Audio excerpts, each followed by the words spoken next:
How to develop self-confidence, how to develop confidence. Number one is you want to know your worth. Know your worth. I want you to know that you are valuable, and you add value to this world. You are valuable and you add value to this world. You add value to the people in your household. You add value to the people at your job. You add value when you are in the grocery store shopping and you pass by someone and you smile and you speak. You add value to people's lives. And a lot of people who suffer from low self-worth and low self-esteem or lack of confidence, they don't understand the value that the value of who they are, but they also don't understand the value that they add to the world by being just themselves. So you have to first know that you are valuable and you add value. And I want you to make that an affirmation. I am valuable and I add value. The second way to build confidence is to use your words. Use your words to build yourself up, not tear yourself down. Use your words to build yourself up and not tear yourself down. Because a lot of times we will chop ourselves down to nothing. Yet if someone else said that some of the things that we tell ourselves to us, we'll be angry, we'll be frustrated, we'll be wanting to cuss them out and cut them off and all of this, unfriend and all of that stuff. If someone talked to us the way we talk to ourselves. So you have to change yourself, your language and the way you talk to yourself, the way you speak to yourself. When you change that, then what's going to happen is you're going to start seeing yourself from a different perspective in a different way. And not only that, but when you stop talking negative, but you also use your words to affirm, you're going to build yourself up. I went to a church one time and one of the assistant pastors, he said, our words are like elevators, like an elevator. They can either take someone up or they'll take someone down. And I truly believe that, but it also is with yourself too, not just other people, but with yourself. Your words will take you up to a higher mentality within yourself, or they'll bring you down. And a lot of times we hear the language of negative self-talk over and over and over again and wonder why we can't be motivated, wonder why we're constantly procrastinating. But that's because of what we say to ourselves on a consistent basis. Number 3 is you want to use your imagination. Now, I cannot stress and say this enough because I teach this all the time, especially in Inner Work University. We have a very powerful tool within us called our imagination. It is a component of the soul. You can use your imagination to create the life that you want to live by imagining it, seeing it, and there are no limits to your imagination. Ralph Smart, he says that imagination is your image in action. Your image in action. What image do you have of yourself? And whatever image that you have of yourself, you start to see that image start to play out in your life. And the more you see that image played out in your life, then the more you'll create that, whether that's good or bad. The goal is for you to use your imagination to create a picture in your mind of who you really are, your true self, who God says you are, and see yourself living that, see yourself having those relationships, see yourself being healthy and having, healthy body and a healthy, lifestyle of maybe what you eat and exercising and all of that. When you begin to see it, you will begin to start to see it in your life. So if you see it with your spiritual eye, you'll begin to see it within the natural eye. There's a story where Jacob in the Bible, was it Jacob? Jacob, yes. Jacob, when he was with his father-in-law and he wanted to leave, his father-in-law said, well, you can have all the spotted calves and you have to leave the ones that are not spotted with me. So what Jacob did was he got these barks of something from the tree, like limbs from the tree, and he clipped spots in them. And what he did was he put it where the cattle fed, so that the female cows, when they would go and feed and drink water, I think they fed. Whatever they fed, they saw these branches that had these little spots on them. And before you know it, they started having calves that were spotted. And so the law of vision is really real. What you put your eyes on, what you put your spiritual eye on, but what you put your natural eye on, you will begin to produce in your life. So create a picture of yourself that is what I see myself as God sees me. Let's start there. I see myself as God sees me. And as you see yourself as God sees you, which is whole, which is complete, which is perfect, and you start to see that, you start to see, I can be whole in my relationships. I can be complete in how I feel in my body. And you start to imagine that, then what will happen is you'll start to, again, see it in your everyday life. So that is number 3, is use your imagination. Number 4 is change your circle. Change your circle. If you lack confidence and you are around people who lack confidence in themselves, then you need to find some people in your life who are confident. And you need to cling to those people, because you tend to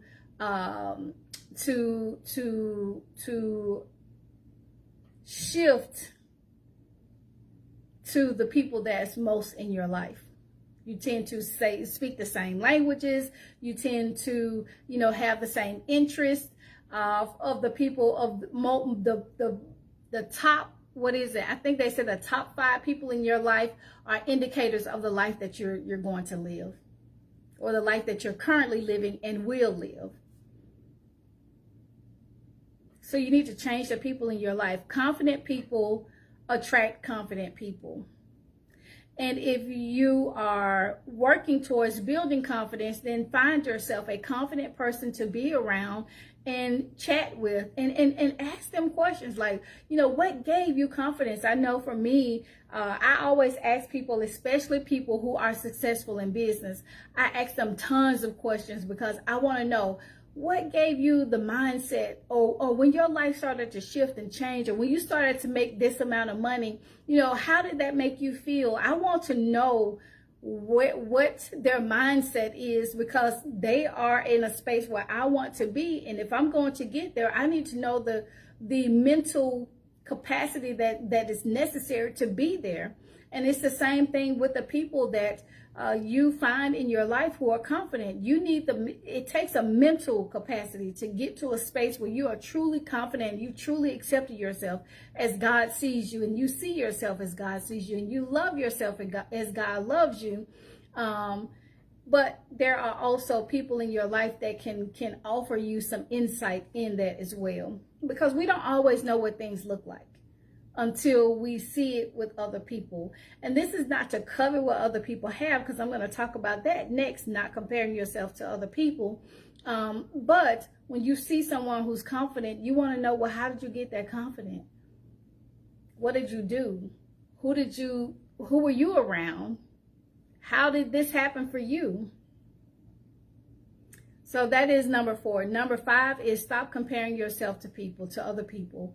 I talk about this a lot, so I'm not going to go in detail. And we know when you compare yourself to other people, what you're saying to God and to yourself is, I'm not enough. And that's unfair to you, and that's definitely unfair to God. So stop comparing yourself to other people. Number 6, and this is something I just want to share a little story about this one, but exchange every lie you told yourself about you for the truth. Exchange every lie that you told yourself about you for the truth. I recently did this in my coaching workbook. I shared my coaching workbook where I work in my own coaching workbook that I created for my coaching clients. And I had to write down every lie that I told myself about my business. And I'm almost embarrassed to just say that I started writing, and I kept writing, and I kept writing, and I kept writing, and I kept writing. And I was like, oh my God, all of these things, and this goes back to using your words. All of these things I've been telling myself over and over and over again, and believing them, accepting them as true, because that's what belief is, to accept something as true. So I was accepting these things as true, and the more I accepted it as true, the more I was creating it in my business. And so what I had to do over the past few days is I exchanged that lie for the truth. And what I did was, and I say this all the time, the opposite of a lie is the truth. Okay? And so I went back and I scratched I didn't scratch them out, but I went back and I wrote the lie, and then I put up under it lie, exclamation marks. And then what I did was I wrote the truth. Whatever the truth is, I wrote the truth. And then I said truth, a bunch of exclamation marks. That's how you exchange the lie for the truth. If the lie is that you will be sick for the rest of your life, the truth is I am already healed. I am healthy. I am well. You need to say that and speak the truth, so that when the lie tries to come up, you can identify with it. You can identify it rather, but you can dispel the lie with the truth. You have the power to do that. You have the power to do that. You have the power to dispel every lie with the truth. And not just the lie that you tell yourself, but the lies other people have spoken over your life. Because guess what?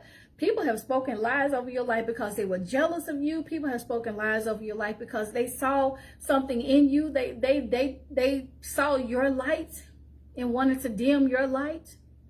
People wanted to be you and they lied about you and they lied to you. So you have to dispel every lie, exchange every lie for the truth. And I like to call it forgiveness and exchange. In exchange for my peace, I give this situation up. So in exchange for the truth, I give up this lie. So that's what you have to do. Exchange every lie that you told yourself about you for the truth. And I want to encourage you to do that exercise. Think about all the lies that you've heard or that you told yourself over and over and over again. And even if you said it out of your mouth, or even if you just let it just play in your mind, write those out. And then I want you to go back and I want you to flip it and make it a truth. Make the opposite of that the truth. So that is number 6. And I'm telling you, that will for real help you to build your confidence, because after I did that exercise, I'm like, dang, I'm a badass. Yep, I said it. I'm a badass when it comes to business. I know what I'm doing. I know what I'm doing. I know what I'm doing. I've been doing this for over 10 years. I know what I'm doing, and I have the ability to be successful because I am successful.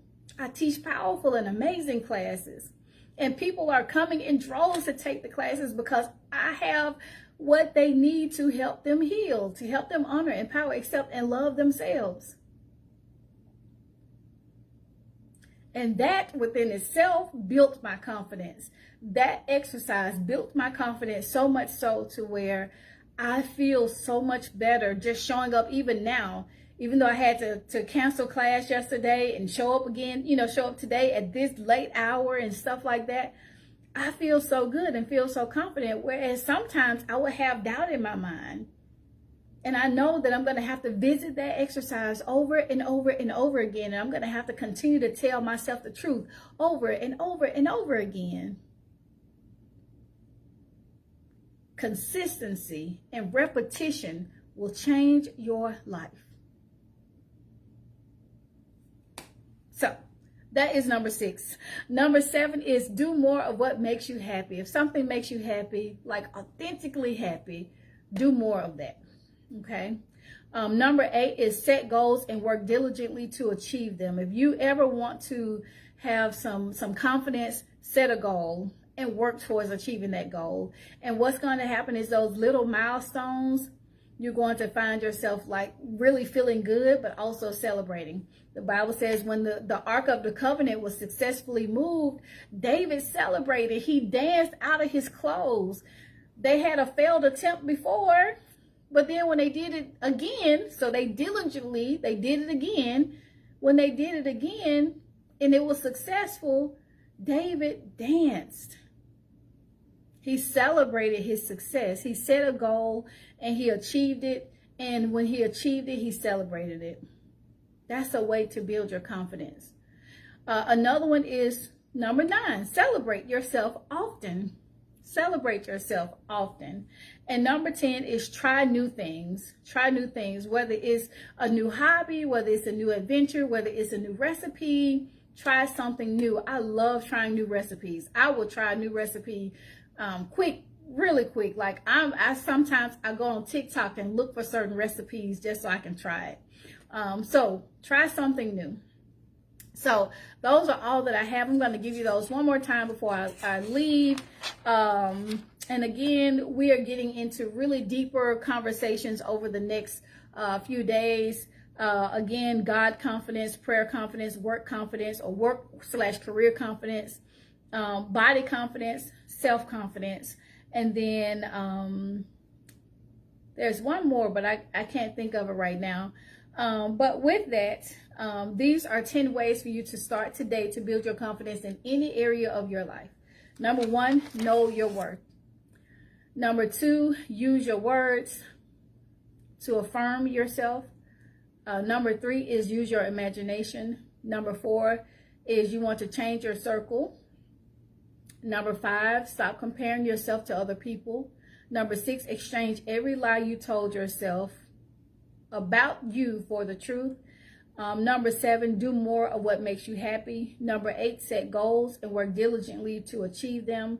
Number 9 is celebrate yourself often. And number 10, try new things. And so